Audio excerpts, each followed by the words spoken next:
allez bien, je vous propose de démarrer. Bonjour à toutes et à tous. Je me présente, donc je suis le colonel Barnabé Vatin-Augouard. Je suis le chef de la division proximité de Brigade numérique qui permet d'être en contact avec l'ensemble de nos concitoyens par chat, 24 heures sur 24, 7 jours sur 7, notamment via l'application Ma Sécurité pour ceux qui connaissent, et pour ceux qui ne connaissent pas, je vous invite à la télécharger, c'est toujours utile. Alors nous allons passer une heure ensemble. Je vais essayer de vous brosser un petit peu un panneau de ce qu'est la cybercriminalité, vu par la gendarmerie, un petit peu des actions qu'on peut faire, et puis certainement quelques actions de préconisation que nous pouvons recommander de façon générale à l'ensemble des gens qui participent à ces opérations de prévention et de participation. Alors, quand on parle de cybersécurité, je pense qu'il est toujours important déjà de commencer par savoir de quoi parle-t-on. Et je vous prends deux exemples que je vais illustrer très rapidement. Quand on parle de sécurité, au sens de sécurité incendie, tout le monde voit vraiment de quoi on parle. Vous savez bien que c'est le fameux triangle du feu. Pour qu'il y ait un feu, il faut un carburant, un comburant, une source de chaleur. Et il y a de grandes chances que quand les trois éléments sont réunis, on puisse avoir un feu. Donc c'est bien évidemment d'un côté de l'oxygène, du papier et une flamme. Si les trois sont réunis, il y a des chances que le feu prenne. Donc ça, c'est important pour la partie, je dirais, prévention. Et puis la partie correction, on est un petit peu sur, je dirais, le même phénomène. Et vous voyez bien avec l'action des pompiers, si je veux éteindre un feu, eh bien, il faut que j'arrive à éliminer un de ces trois éléments. Donc soit j'étouffe le feu en supprimant l'air, je déblaye, ou bien évidemment, je refroidis ou je mets de l'eau sur les flammes. Et on peut dire voilà, qu'on est en sécurité quand on prend toutes les mesures nécessaires pour éviter un maximum un incendie et y remédier. Si je prends le pendant sur l'aspect sûreté, on va parler par exemple ici d'un cambriolage, c'est un petit peu le même type de triangle qu'on peut adopter. Pour qu'il y ait un cambriolage, il faut un cambrioleur, donc ça c'est un élément important. Un bien à dérober, alors là j'ai mis des lingots d'or, mais ça peut être n'importe quoi, la Joconde, ou ne serait-ce qu'un billet de 50 €. Et ce que j'appellerais une opportunité pour le cambrioleur, c'est une porte facile à crocheter, une porte ouverte, encore plus simple, où tous ces éléments mis en place. Alors bien évidemment, pour lutter, si on met des barreaux aux fenêtres, si on ferme bien sa porte, on a plus de chances de ne pas avoir de cambriolage. Bon, la partie, je dirais, élimination, c'est peut-être un bien grand mot, mais la partie retrait de l'équation des cambrioleurs, c'est bien évidemment le boulot des gendarmes et des policiers. Mais on peut toujours se poser la question sur les valeurs. Si on a des biens de valeur, est-ce qu'on n'a pas intérêt à les mettre, par exemple, dans un coffre ou à les protéger dans un coffre? Voilà un peu pour vous donner cet élément-là. Eh bien, quand je parle de cybersécurité, parce qu'on entend souvent les termes cybersécurité, sécurité des systèmes d'information, cyberdélinquance, lutte contre la cybercriminalité. On est un petit peu dans le même concept, où vous avez d'un côté ce qu'on remplace un peu le bien à protéger, donc ce fameux lingot d'or, c'est vos données, c'est vos services, c'est vos services. Alors c'est des données qui sont potentiellement stockées, ou des données qui sont en flux, en échange au sein d'un certain nombre de réseaux. Bien évidemment, un attaquant, alors qu'on appelle cybercriminel, on pourrait appeler cyberdélinquant, puisqu'en France, on n'est pas dans des crimes, mais souvent sur des délits. Mais enfin, parlons plutôt de cybercriminel si ça vous convient. Et puis, bien évidemment, ce qu'on appelait avant des opportunités, là, ça va être des vulnérabilités. Alors, on pense assez souvent aux vulnérabilités techniques, et je pense que vous le savez, dans 80% des cas, en fait, l'attaquant n'a pas forcément besoin de maîtriser une vulnérabilité technique, même s'il va peut-être en exploiter une par la suite, mais il va commencer par exploiter une vulnérabilité humaine.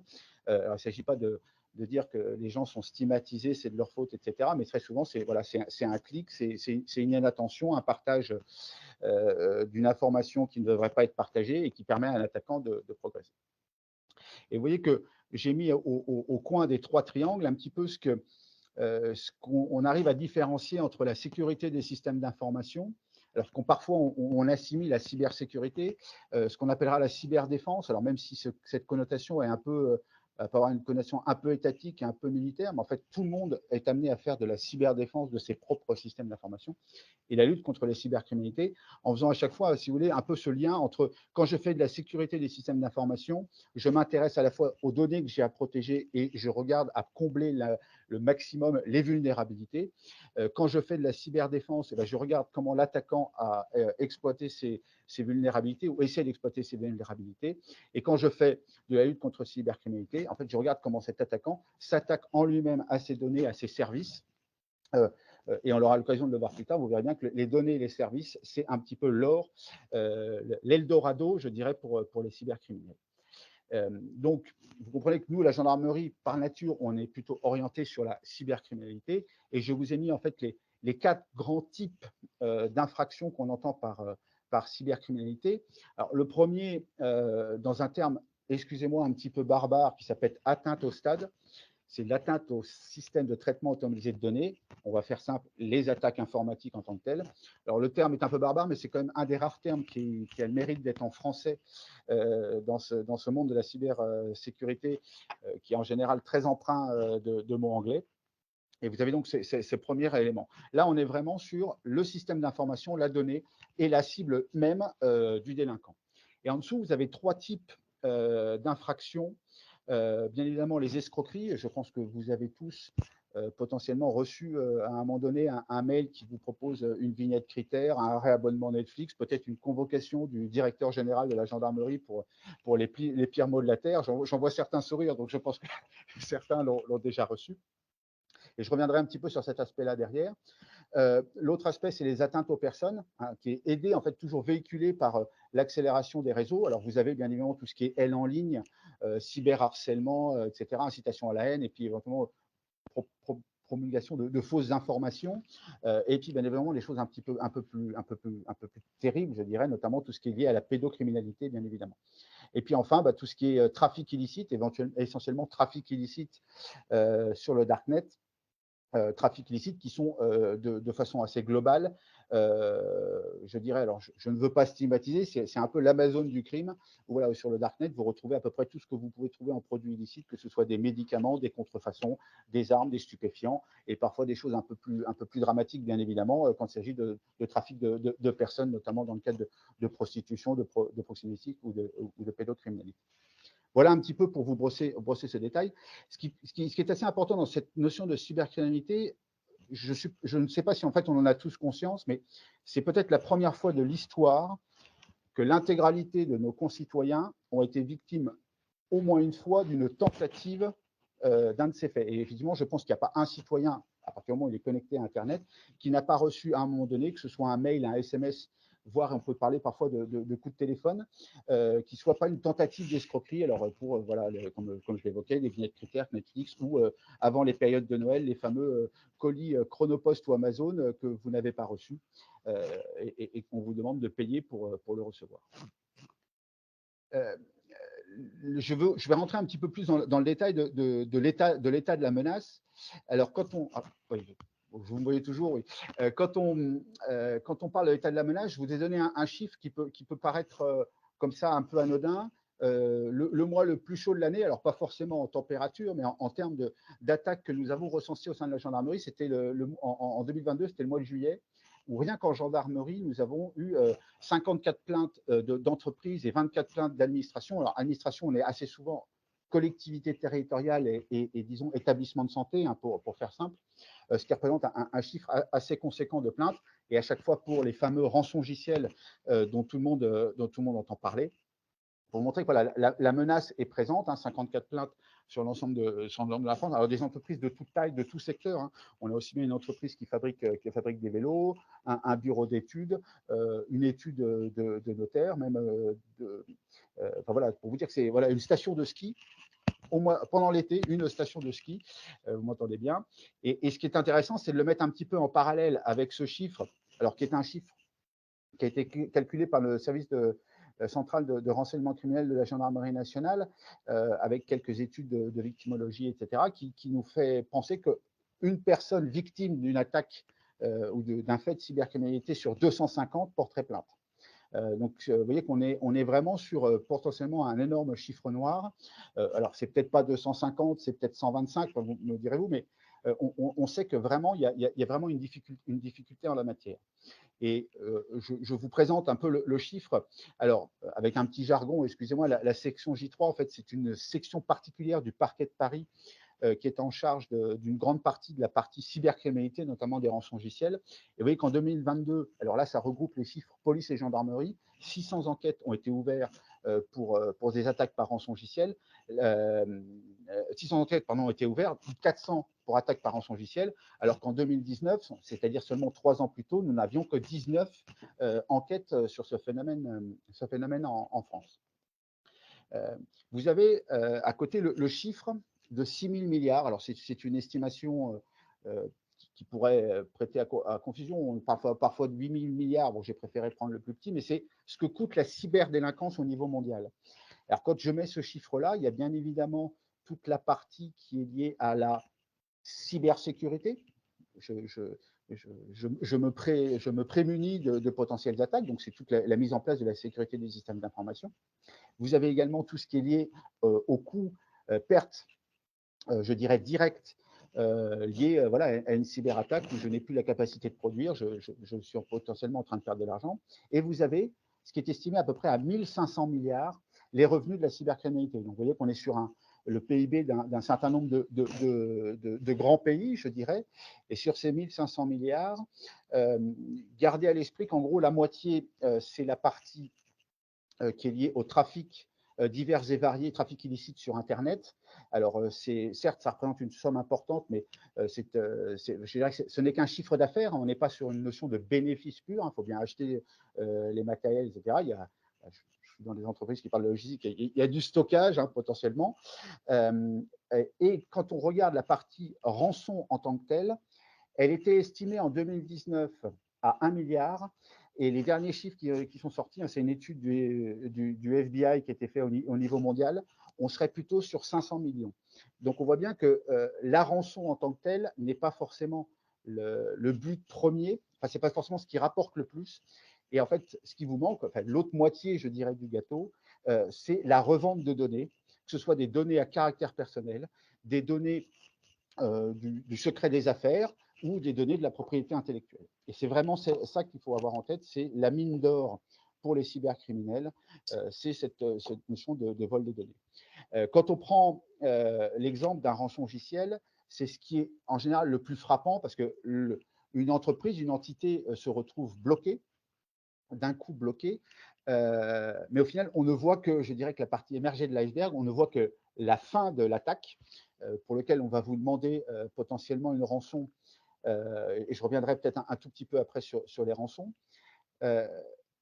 Mais en fait, l'attaque a peut-être commencé il y a plusieurs jours, plusieurs semaines, voire dans certains cas plusieurs mois, et que pendant toute cette période, il y a eu une exfiltration d'un très grand nombre de données qui peuvent être après revendues effectivement sur le marché noir. Alors, quand on pense aux données, tout le monde pense aux données, par exemple, à vos données de carte bancaire. Il faut savoir que sur le Darknet, un numéro de carte bancaire se vend à peu près, alors ça dépend des périodes, mais enfin, on est plutôt en ce moment entre 18 et 20 dollars pour avoir un numéro de carte bancaire.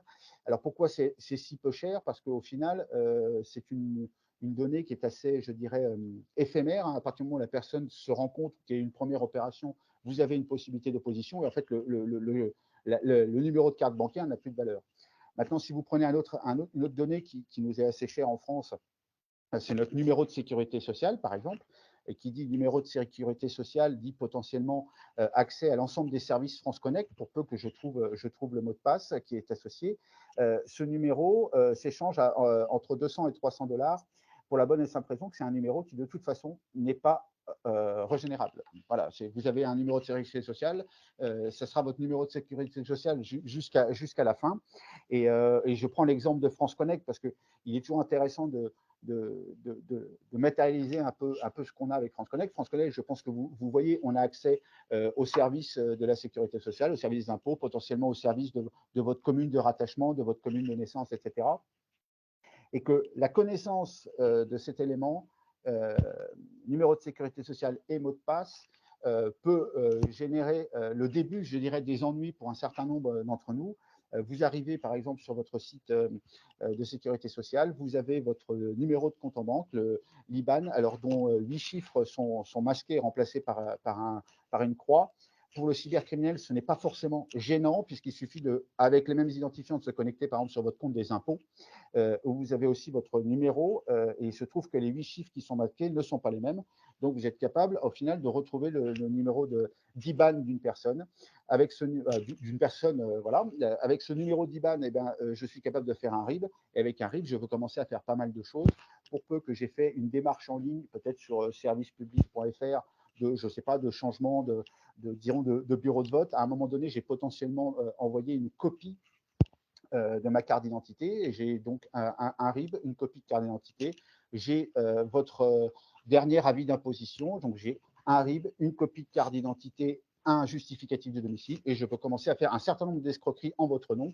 Alors, commencer par ouvrir une ligne téléphonique, et pourquoi pas faire quelques petits emprunts à la consommation. Alors, on n'est pas encore sur la notion d'emprunt immobilier, mais à votre nom, et en fait, vous ne vous rendez pas compte, et quand vous vous rendez compte, potentiellement, l'affaire est déjà malheureusement bien engagée. Donc, c'est pour vous dire que voilà, on pense souvent à se dire, oui, j'ai des données sensibles, ma carte bancaire, c'est important. Je ne dis pas que se faire piquer les données de sa carte bancaire, ce n'est pas grave, mais on peut mettre fin, je dirais, à un certain nombre d'agissements. Quand on a commencé à vous piquer des informations qui sont vos informations personnelles et qui ne sont pas changeables, vous voyez bien qu'on peut se diriger vers des grandes difficultés.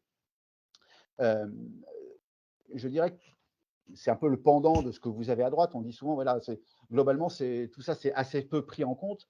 Vous voulez bien, bon, la menace, alors j'irai un peu une tautologie, oui, bien évidemment, tout ce qui est numérique, c'est infini, c'est rapide, c'est immédiat. On parlait des mails de phishing. Avant les escroqueries, vous aviez des escrocs qui faisaient peut-être du porte-à-porte pour vous vendre à des milliers d'euros, peut-être une série d'encyclopédies universalistes, par exemple. Maintenant, il suffit d'être assis sur son canapé, d'envoyer 1 million de mails à travers le monde et espérer que dans cette immense peste au chalut, 2-3 personnes finissent par répondre et je dirais rentrer dans l'effet tunnel de ces fameuses escroqueries où on finit par payer, même si à un moment donné on se rend compte de l'aberration de ce qui a été fait, pour que ces cybercriminels arrivent à vivre. En parallèle, on a bien évidemment des systèmes informatiques de plus en plus interconnectés. Alors, c'est vrai via le réseau Internet, mais c'est vrai aussi au sein des entreprises où parfois on constate une interconnexion et une capacité d'ailleurs de connexion depuis l'extérieur sur l'ensemble du réseau informatique normal, mais parfois aussi sur l'outil de production, le tout étant lié, avec en se disant, comme ça, je suis capable de faire des choses à distance, mais il faut bien se dire que ce que je suis capable de faire à distance, si un cybercriminel a pris la main sur mon système, un mot de passe, etc., il sera capable de faire la même chose. Et puis le dernier élément, chose importante, l'ensemble des vulnérabilités qui sont découvertes chaque jour. Chaque logiciel que nous utilisons chaque jour, alors je ne dis pas qu'à chaque fois Windows ou Word de Microsoft, on trouve 50 vulnérabilités sur ces logiciels-là, mais l'ensemble des logiciels qui sont utilisés à travers le monde, on trouve des vulnérabilités qui sont découvertes chaque jour. Quand on dit découvertes, c'est qu'elles sont en plus documentées par les éditeurs avec, bien évidemment, un travail pour y remédier. Et vous doutez bien qu'il y a aussi des vulnérabilités, ce qu'on appelle souvent les vulnérabilités zéro day, je ne sais pas si vous en avez déjà entendu parler, qui sont découvertes par des cybercriminels et que tant que personne ne s'en est rendu compte, elles sont bien évidemment exploitables. Quand on parle des cyberdélinquants, en fait, je vous ai mis un petit peu ces différents profils des gens contre lesquels on est potentiellement confronté. Vous avez, je dirais, ce que j'appellerais le haut du spectre, où là, on a vraiment des experts techniques qui sont organisés quasiment comme des véritables mafias, mais aussi un petit peu comme des entreprises. Vous allez avoir la partie DRH, la partie qui va faire du recrutement, qui va s'occuper de payer les différents cyberdélinquants. Puis vous avez toute la partie technique, où vous en avez qui vont s'occuper de la partie je dirais, recherche des vulnérabilités dont on parlait, développement des rançongiciels, recherche de cibles potentielles, etc. Et puis toute une partie financière qui va, elle, se gérer, par exemple, la récupération potentiellement des rançons, la vente des données captées, et puis bien évidemment le blanchiment dans l'ensemble de ces éléments-là.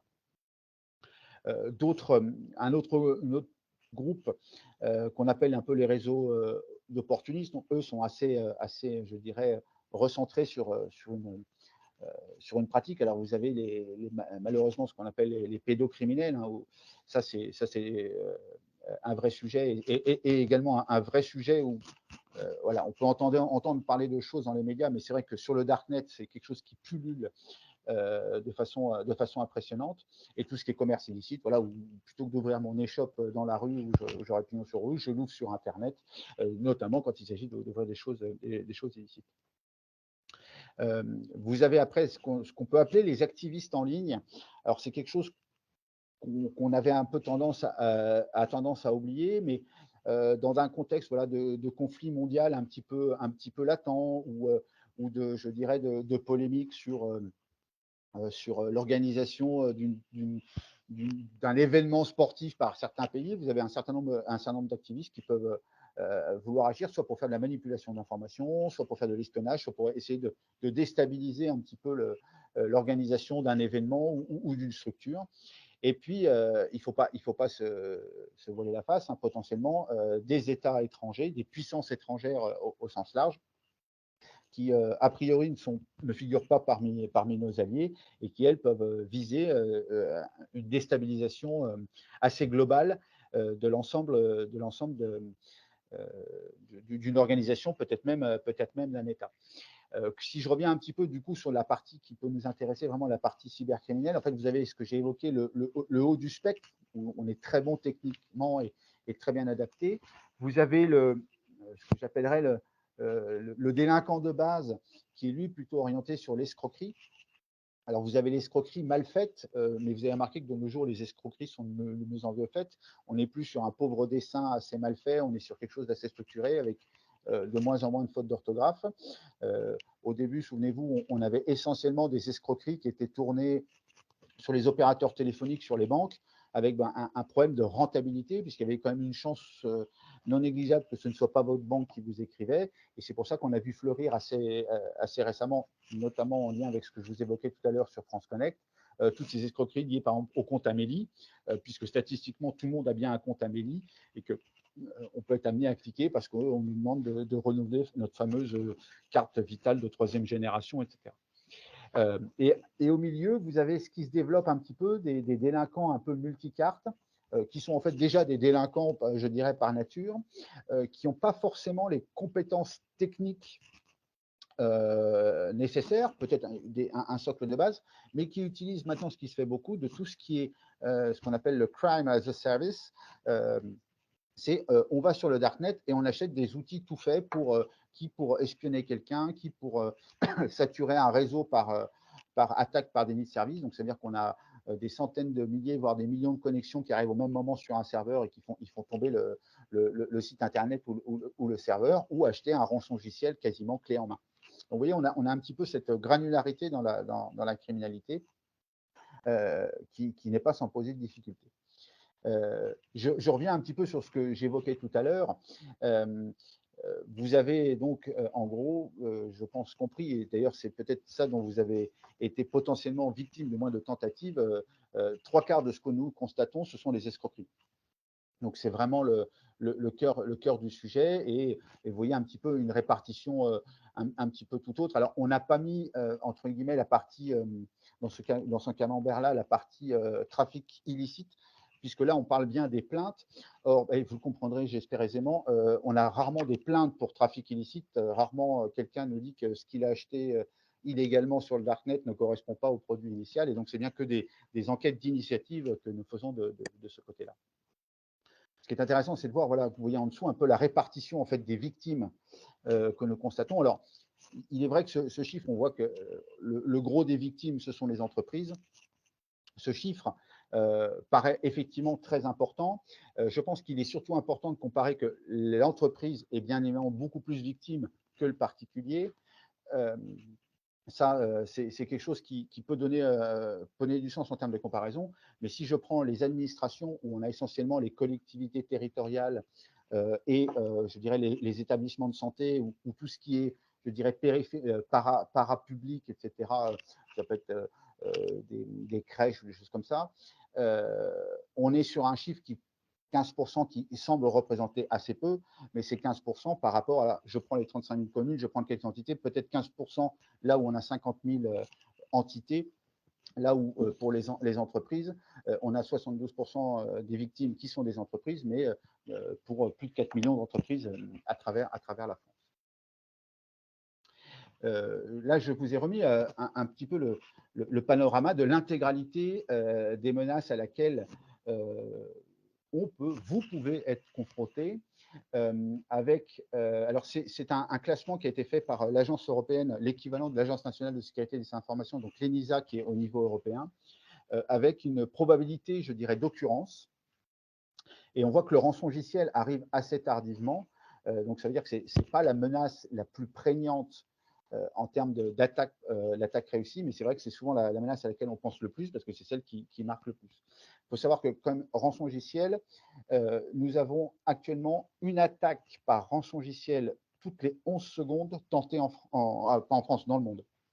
Donc, toutes les 11 secondes, il y a des tentatives d'attaque par rançongiciel. La plupart sont peut-être assez mal faites ou déjà prévues par l'ensemble des solutions de sécurité, donc peuvent être bloquées. Mais c'est pour vous montrer que voilà, la volonté et la capacité des cyberattaquants de continuer en la matière. Je ne vais pas vous décrire l'ensemble des menaces. Ce qui peut être intéressant, c'est la partie je dirais, un réseau de robots, c'est en fait, on prend le contrôle de votre ordinateur, on ne s'en rend pas compte, et ce réseau de robots sert à faire d'autres attaques, alors des attaques qu'on peut appeler des attaques par rebond, soit être utilisé pour envoyer ces fameux centaines de milliers, voire millions de mails, ou faire des attaques par déni de service, donc saturation, quand vous avez un réseau de robots qui dépend de vous, qui a 1,2 million, ce qui a été le cas il y a quelques années, d'ordinateurs à travers le monde. Vous voyez bien que si vous demandez à ces 1,2 million d'ordinateurs de se connecter simultanément sur un site, il y a de grandes chances que ce site arrive à saturation. Autre petit élément qui peut prêter à sourire, mais qui se développe pas mal, c'est le tout dernier, c'est le minage frauduleux de crypto-monnaies. Donc, en gros, pour des bitcoins, c'est que pour avoir des bitcoins, en fait, il faut résoudre des calculs mathématiques assez complexes. Donc, ça demande de la puissance de calcul. Qui dit puissance de calcul, d'avoir une capacité informatique importante. Et derrière, quand on fait du calcul, il y a un coût important en termes d'énergie, notamment en termes d'électricité. Ce qui fait que ce n'est pas toujours rentable de le faire soi-même. Maintenant, si j'ai pris le contrôle d'un ordinateur d'une entreprise X ou d'une collectivité Y et que je fais faire le calcul par elle, et bien, je profite de l'électricité, enfin de la facture d'électricité de cette entreprise pour gagner moi-même des bitcoins. Alors, c'était quelque chose voilà, qui paraissait hypothétique. Il faut savoir qu'il y a certaines entreprises. On a recensé 3 entreprises l'année dernière et même une collectivité territoriale qui a été victime de ce phénomène, dont on ne se rend globalement pas compte, à part peut-être une suractivité d'un ordinateur la nuit ou le week-end. Bien évidemment, le tout étant fait pour masquer un petit peu cette activité globale. Et alors, on me pose souvent la question sur la menace interne. Ça ne veut pas dire qu'il faut être suspicieux de tout le monde, mais on a eu quelques cas où en fait c'était assez souvent des gens qui étaient partis. C'est une menace ex-interne, des gens qui sont partis souvent en mauvais termes. Et malheureusement, on n'a pas pensé à fermer leur compte informatique et donc ils peuvent commettre des dégâts.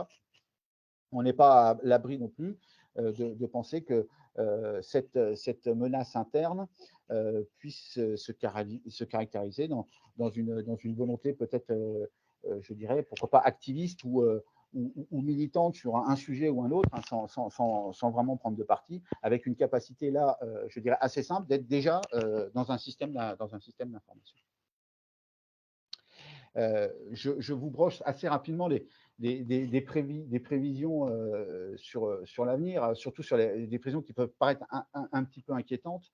Je vous parlais de l'industrialisation des attaques. Enfin, c'est même plus de l'industrialisation, c'est de la commercialisation des attaques. Hein, comme je le dis, maintenant, il est assez facile d'aller sur le darknet pour trouver des produits clés en main, alors qui sont à des tarifs qui peuvent paraître parfois prohibitifs. Hein. On peut vous proposer quelque chose qui vaut peut-être 5 000 €. Ça peut paraître très cher, mais si derrière la perspective de gain est 10 fois, 20 fois, 100 fois supérieure, l'investissement peut en valoir la chandelle, malheureusement. On a aussi cette difficulté vous voyez, d'une arme géopolitique avec cette notion de cyber-mercenaire. Alors, vous allez me dire, ça ne vous concerne pas trop sur l'aspect potentiellement géopolitique, mais cette notion de cyber-mercenaire rejoint aussi un peu la notion de cybercriminalité. Je vous ai parlé de ces groupes cybercriminels dont on parle beaucoup, qui en fait, contrairement à ce qu'on croit, ne sont pas forcément des groupes toujours très structurés, uniques, immuables. C'est très mouvant. Certains voilà, passent d'un groupe à l'autre, s'écharpent, se divisent, etc. Donc c'est quelque chose qui est assez mouvant et en général, bien évidemment, je pense que vous l'aurez compris, mais je l'ai pas complètement illustré dans mon propos, ils s'arrangent pour être dans des pays, je dirais, soit peu regardants, soit avec lequel ils savent très bien qu'il n'y aura pas d'accord d'extradition avec un pays, je dirais, occidental au sens large, ce qui fait qu'il est parfois assez, entre guillemets, facile, je mets vraiment entre guillemets, d'identifier la provenance d'une attaque, voire l'ordinateur et même la personne qui est derrière. Après, récupérer cette personne, ça peut être plus difficile, ce qui n'empêche pas d'avoir une certaine capacité d'action, soit en saisissant un peu des serveurs par-ci par-là qui nous permettent de les empêcher de nuire à nouveau, soit en agissant justement sur leurs finances, en faisant du gel des comptes qu'ils ont, notamment même si c'est des comptes en Bitcoin. On a toujours l'impression que quand on a des Bitcoins, c'est intraçable. Je vous rassure, les Bitcoins sont, j'allais dire assez facilement, sont traçables et ça permet parfois de geler un certain nombre de fonds, tout en ayant à l'esprit que cette fameuse je dirais, cette fameuse rançon qu'on évoquait tout à l'heure, malheureusement, enfin heureusement, je dirais quelque part, et malheureusement, a tendance à baisser. Alors, ça baisse dans le chiffre global, mais pour vous donner un exemple, sur les 2 dernières années, une étude, alors qui certes un petit peu imprécise, mais montre que la rançon médiane demandée en France est de 6 400 €. Quand je dis médiane, ça veut dire qu'il y a la moitié qui est en dessous, la moitié qui est au-dessus. Et 6 400 €, c'est certes une somme, mais il est potentiellement, je peux concevoir qu'une entreprise se dise, voilà, 6 400 €, plutôt que de tout perdre, je préfère payer 6 400 € et qu'il n'y a peut-être pas de plainte derrière, et que voilà, c'est peut-être quelque chose qui est amené à se développer, notamment qu'on constate qu'avant, ils s'attaquaient beaucoup aux grands groupes parce qu'il y a de l'argent. Donc là, on va demander des dizaines, voire des centaines de millions d'euros. Et puis, les grands groupes se sont en général assez bien protégés, que ça demande beaucoup d'énergie pour essayer d'attaquer un grand groupe, alors que dans un système un petit peu plus, voilà, attaque au sens large, sans se soucier du secteur ou quoi que ce soit, c'est plus difficile. Et puis bon, vous avez les 2 dernières prévisions, mais la première, c'est voilà, les surfaces d'attaque, donc c'est des capacités en fait pour les attaquants de nous attaquer de plus en plus. On voit bien qu'on va arriver dans un monde de plus en plus hyper connecté. La notion de voilà, travail à distance, c'est une partie de votre système d'information, même si on se protège, c'est quand même une partie du système d'information qui sort de l'entreprise avec toutes les difficultés qu'on peut imaginer derrière. Tout ce qu'on appelle Internet des objets, dont on ignore un petit peu je dirais de façon normale l'ensemble des éléments, mais ce que vous avez dans votre téléphone, votre montre, bientôt, je ne sais pas, les vêtements connectés, etc., sont détenteurs d'un certain nombre d'informations qui peuvent être à la fois à caractère personnel, mais qui peuvent être utiles pour les cybercriminels. Et puis on le voit, le développement, et je pense que ça arrivera bientôt dans les escroqueries, de tout ce qui est lié à la manipulation, au deepfake. Vous savez, c'est notamment quand on voit des modifications où on fait parler de Joe Biden pour lui faire dire autre chose que ce qu'il a dit. Pour l'instant, on est capable peut-être de voir qu'il y a des petites erreurs, mais quand vous prenez les développements de l'intelligence artificielle, je ne sais pas si vous avez eu l'occasion de voir ce que faisait ChatGPT, qui est capable de répondre de façon assez cohérente et dans un phrasé tout à fait normal à un certain nombre de questions qui nous paraissent parfois un petit peu difficiles. On a un peu l'équivalent qui existe en termes d'image, hein, qui s'appelle Midjourney, qui en 60 secondes, vous faites une description de l'image que vous voulez et il vous sort l'image. Pour peu que vous ayez rentré l'image d'une personne, il vous modifiera l'image. Et un expert est capable de vous dire que l'image a été modifiée, mais je dirais dans le flux d'informations, on ne verra pas. Et force à parier qu'on aura la même chose avec la voix sous peu. Hein. Il y a déjà des expérimentations où vous parlez 3 secondes et au bout de 3 secondes, l'intelligence artificielle est capable de reproduire un peu l'intégralité de votre voix. Donc, vous voyez un petit peu le niveau impressionnant, même si c'est encore à stade expérimental, et on aura bien évidemment la même chose avec la vidéo. Alors, j'essaie d'accélérer pour vous parler un petit peu, voilà, juste rapidement de nous, notre organisation. Pour faire très simple, l'organisation qu'on a utilisée en gendarmerie dans le terme de lutte contre la cyberdélinquance, en fait, est la même que l'organisation générale de la gendarmerie.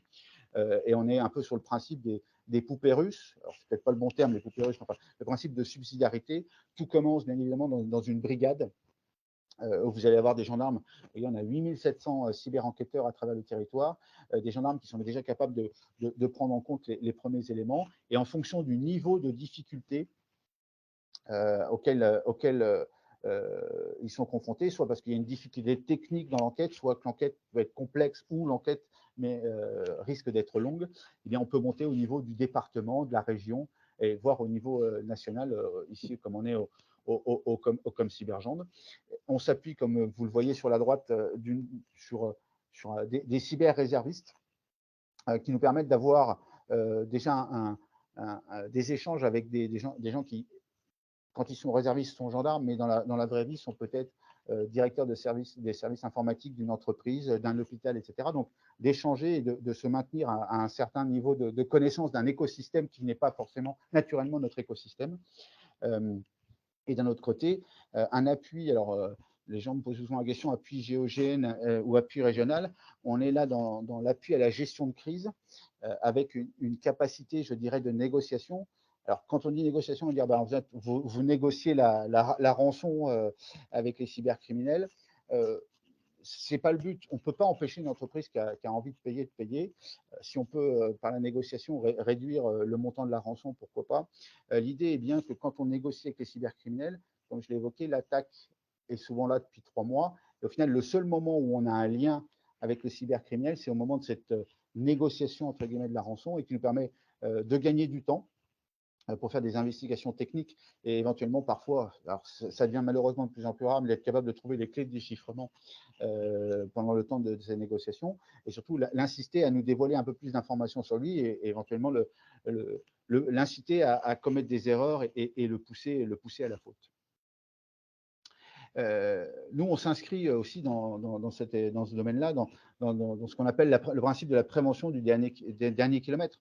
Vous avez évidemment l'Agence nationale de sécurité des systèmes d'information qui est au niveau national, qui est l'autorité nationale en termes de cybersécurité, au sens large, comme j'évoquais tout à l'heure. Mais nous, on s'inscrit vraiment dans les territoires avec, là, vous avez les 3 publics, je dirais, cibles. Pour nous, c'est bien évidemment les collectivités territoriales, les entreprises. On est essentiellement tourné vers les TPE, PME et les ETI. La plupart des grands groupes étant en général traités directement par cette fameuse Agence nationale de sécurité des systèmes d'information. Et puis, on croit aussi beaucoup au développement, je dirais, de cette culture cyber, notamment parmi la jeunesse, avec un ensemble de programmes qui commencent, je dirais, dès le primaire et puis qu'on décline au collège et au lycée pour sensibiliser les jeunes qui sont en fait les futurs adultes de demain et donc les futurs salariés ou agents de nos entités demain. Alors, je l'ai oublié, mais vous voyez bien que les événements récents nous incitent à nous intéresser bien évidemment à l'ensemble des établissements de santé qui sont encore une fois des cibles de choix, avec cette difficulté, que ce soit pour les collectivités territoriales ou les établissements de santé. Difficulté, je ne sais pas si c'est le terme, mais d'avoir un besoin peut-être une demande de rançon, là où ce sont en général des établissements publics qui, de toute façon, par construction du budget et des principes de financement de l'État sont dans la mesure de payer. Et pour eux, c'est l'équivalent de ce qu'ils retrouveraient peut-être aux États-Unis, ou peut-être qu'un hôpital américain a la capacité de payer sur ses fonds propres, ce qui n'est pas possible en France. Avec derrière, vous voyez aussi dans ces cibles, que ce soit des collectivités territoriales ou l'établissement de santé, cette notion de données, notamment les données à caractère personnel, c'est certainement les 2 endroits en France où on a le plus de données sensibles sur l'intégralité des gens, et donc c'est des données qui sont encore une fois assez facilement monnayables. nous, voilà, cette prévention, on la décline. Alors pour les collectivités, et là je l'ai mis pour les collectivités, ça pourrait être exactement la même chose pour les entreprises. Le principe pour nous, c'est quand même de convaincre les décideurs qu'il y a un véritable sujet. On se rend bien compte que si les décideurs d'une entreprise, d'une collectivité, d'une entité ne sont pas convaincus, on n'arrivera pas à embarquer vraiment l'ensemble des agents. L'intérêt aussi, c'est de responsabiliser chacun. Alors, responsabiliser, pas au sens de dire c'est de ta faute. Moi, je préfère toujours dire, on dit souvent la cybersécurité, c'est l'affaire de tous. Je préfère dire que c'est l'affaire de chacun. L'affaire de tous, ça me fait penser, si vous voulez, à un pack de rugby. On est tous bien serrés mais si jamais un des piliers faiblit un peu, bon, bah, la mêlée est un peu moins forte. Nous, en fait, la cybersécurité, c'est une chaîne. Vous avez beau avoir les meilleurs maillons de la Terre, si vous avez un des maillons qui est plus faible et c'est celui qui casse, toute la cybersécurité, toute la sécurité des systèmes d'information s'effondre. Voilà, vous avez un petit peu ce que nous faisons. Donc nous, l'idée, c'est susciter l'intérêt, faire prendre conscience. Et là, on est dans des opérations de sensibilisation qu'on mène soit auprès des dirigeants, mais soit auprès des salariés, même des entreprises. Ce qu'on appelle aider à y voir clair, on a mis en place un petit diagnostic, alors qui est absolument pas technique, enfin qui est pas technique au sens on rentre pas dans les machines, mais qui permet de balayer l'ensemble des problématiques liées à la cybersécurité. Alors ça va aussi bien dans l'aspect protection un petit peu des systèmes d'information, mais ça concerne le RGPD également, ça concerne, je dirais même la partie protection physique des infrastructures et qui permet à une collectivité, à une entreprise, à un établissement de santé de faire un petit peu un bilan et de voir un peu quelles sont les différentes vulnérabilités potentielles et en faisant des préconisations derrière pour, euh, pour essayer d'améliorer sa cybersécurité et puis bien évidemment accompagner en toutes circonstances, notamment en cas de cyberattaque où nous sommes en mesure d'envoyer, comme je disais, un triptyque qui est composé d'enquêteurs, de techniciens et le cas échéant d'experts en gestion de crise, comme je l'évoquais tout à l'heure. Voilà, pour vraiment conclure et comme laisser du temps aux questions, j'ai repris mon fameux triangle du début et j'ai mis un petit peu les actions qu'il convient de mener en fait quand on veut faire de la cybersécurité. Quand je fais de la sécurité des systèmes d'information, il y a la partie audit. Alors la partie audit, c'est vraiment voilà, je fais un bilan, un état des lieux de ce que j'ai fait. Ça peut être, on peut considérer, même si c'est pas vraiment un audit, que le diagnostic qu'on propose est un premier élément protégé. Donc voilà, c'est déployer l'ensemble des, des mesures qui sont là du coup assez souvent techniques, mais qui rejoignent le sensibiliser. Sensibiliser, c'est préparer en fait l'ensemble de ces agents, de ces salariés à ce qui peut éventuellement arriver. Et se préparer, c'est même si on a la meilleure même si on a la meilleure protection du monde, il convient toujours de réfléchir à ce que l'on ferait le jour où malheureusement une crise peut toujours survenir. Je vous donne un exemple quand on pose la question à beaucoup d'entreprises. Moi, la priorité, ça va être de redémarrer, par exemple, la production voilà, de roues de vélo, par exemple. Sauf qu'en fait, on se rend compte qu'en fonction de la période de l'année, en fonction des circonstances, si je suis en fin de mois, la priorité, en cas d'une attaque par rançongiciel, ça va peut-être être de payer mes salariés. Ça va peut-être, en fin d'année, de pouvoir facturer mes clients ou de payer mes fournisseurs. Voilà, donc il y a toute une démarche à évoquer en avance. Et quand je prends, par exemple, lutter contre la cybercriminalité, donc bon, alerter, préserver les preuves, porter plainte, c'est je dirais, en cas d'attaque, mais le signaler, je ne dis pas qu'il faut signaler forcément à la gendarmerie, mais vous avez beaucoup d'endroits où vous pouvez signaler des tentatives d'escroquerie, etc. Mais ne serait-ce que de signaler en interne qu'on a potentiellement reçu un message suspect, c'est toujours intéressant, qui permet de lancer un petit peu une alerte générale. J'entends souvent des entreprises qui font des tests de ce qu'on appelle de phishing ou de hameçonnage. Il est toujours bon de se dire, voilà, j'ai fait le test, j'ai 5% des gens, seulement 5% des gens qui ont cliqué, et je vous renvoie à ce que je vous dis tout à l'heure, c'est bien 5% par rapport à 15. Maintenant, il suffit d'une personne pour mettre à mal potentiellement l'ensemble d'une organisation. Et la partie cyberdéfense, c'est un petit peu, voilà, le pendant, c'est détecter, donc c'est d'être capable de détecter. Alors détecter, c'est pas forcément en ayant des solutions techniques les plus poussés et les plus chers, mais c'est capable de constater qu'il y a un comportement qui est anormal, ce qui permet souvent de prendre les premières mesures les plus simples. Les premières mesures les plus simples, en fait, c'est de déconnecter la machine qui commence à avoir un comportement suspect de l'ensemble du réseau, et puis de déconnecter le réseau d'Internet. Voilà, ça permet déjà d'éviter une propagation. Ça ne veut pas dire que tout est gagné, mais ça permet d'éviter, je dirais, la contagion à d'autres systèmes. Et puis après, voilà, on est dans la partie contenir, c'est ça, hein, ce que je vous disais, contenir, et puis éradiquer, remédier, on est vraiment sur la résolution. Je vous ai mis quand même ce qui je considère comme étant les principes de base en termes de protection des systèmes. La règle de base, c'est quand même le mot de passe. Le mot de passe, il faut le considérer vraiment comme une clé. C'est une clé, et quand dans la vraie vie, vous avez des clés qui ne sont pas des clés Fisher-Price en plastique, et vous n'avez pas une clé qui ouvre votre voiture, votre maison, votre coffre-fort, et bien, je dirais que c'est un petit peu la même chose dans le cyberespace. Il faut avoir plusieurs clés complexes, et on peut avoir un trousseau de clés, mais quand on est sûr que le trousseau de clés, on ne va pas le perdre. Voilà, on a encore beaucoup de cas où les gens ont le même mot de passe dans le monde professionnel, dans le monde personnel. Il est assez facile, alors c'est pas pour stigmatiser, il est assez facile de déduire d'un nom et d'un prénom une potentialité d'adresse Gmail. Dans une entreprise, il est assez facile de comprendre quelle est la structuration des adresses mail d'une entreprise.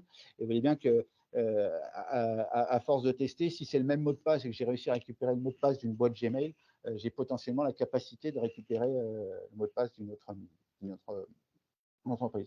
Autre élément qui est toujours important, et c'est valable au sein d'une entreprise, mais comme à l'extérieur, et malheureusement à l'extérieur, on constate que c'est peu le cas, il faut être en mesure de verrouiller son système d'information, même si je m'absente quelques minutes. Verrouiller la session, c'est toujours quelque chose d'élémentaire. Nous, on constate régulièrement, alors moi j'aime bien prendre des photos régulièrement parce que je constate ça, des gens qui dans le train laissent leur ordinateur ouvert, la session ouverte. Il n'y a pas que des cybercriminels dans le train, mais rien ne dit qu'il n'y en a pas dans le train, et c'est quelque chose d'important. L'élément toujours important qui est en fait, en général, la première source, hein, c'est dans 77% des cas la première source, c'est le fameux clic, parce que je clique sur un lien sans faire attention.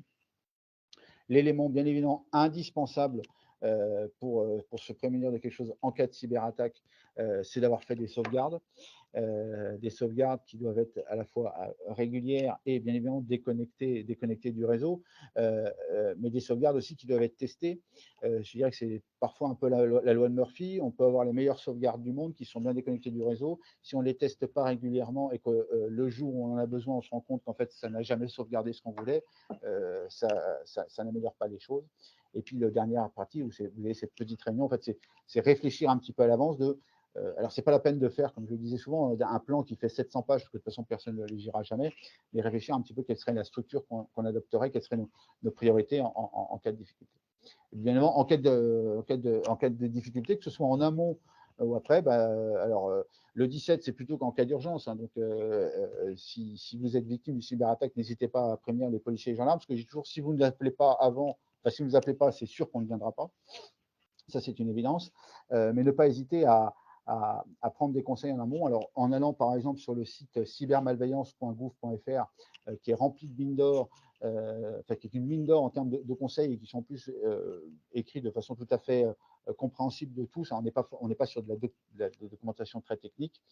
Ou sinon, n'hésitez pas à aller sur via ma sécurité auprès des gendarmes de la brigade numérique, qui vous donneront les conseils que vous souhaitez.